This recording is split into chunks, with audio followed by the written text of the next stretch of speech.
Hi, 8th graders. Last time I didn't super act out your recap.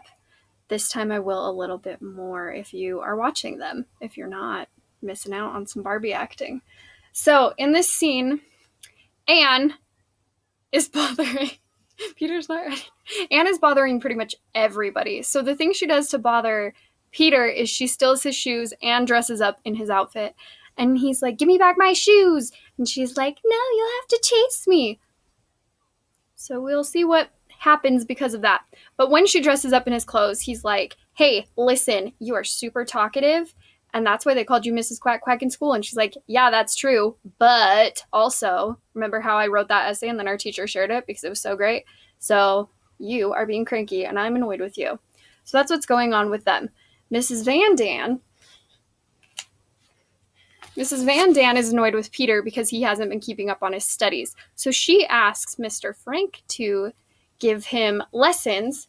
And when he agrees, she's like, "Mr. Frank, you're so wonderful," and kisses him in front of Mrs. Frank, who all she does is she walks up to her husband and she just wipes the lipstick off his face because Mrs. Frank is a peacemaker and she's trying her best. Mrs. Van Dan, very extra.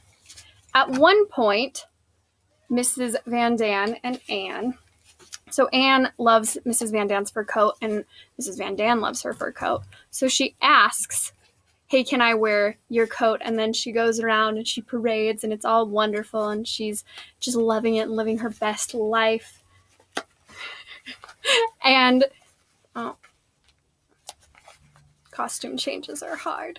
And then what happens is Anne spills milk on it, and Mrs. Van Dan yells at her. Anne is also upsetting Mr. Van Dan because she's laying around and she sasses back to him. Also, he's annoyed because he's hungry and because he doesn't have cigarettes. So that is kind of ruining his life. The next biggest thing that's really happening, so like Margot's in this scene too, she's just being nice. The next biggest thing that happens is Mr. Crowler comes in, he's like, "Hey, I have a favor for you to ask of you guys."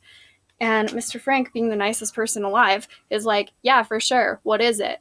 And he's like, "Oh, I need this guy to just stay with you for a little bit, like just a night." And then they bring in Mr. Dussel, who is a dentist. You can tell by this toothbrush in his hand. He is unmarried and has never had kids, but that's actually not true according to the actual diary. His wife was in America with family, and he just wasn't able to get there because they did close down the borders. But in this version, he is unmarried and he is very particular and pretty grumpy, doesn't seem to really like children. So in Act 1, Scene 4, Anne has a terrible nightmare and she wakes up screaming because she's worried about being captured by the Nazis in her nightmare. And Mr. Dussel is like, "Oh, I'm so annoyed with you." And the two parents come and rush in and they're like, "Anne, we're here to help you." And she's like, "Mom, I don't feel you." So then she gets comforted by her father and she talks to her dad about like, "I try to be like nice and kind and good, but I just keep messing up and I'm annoying everybody."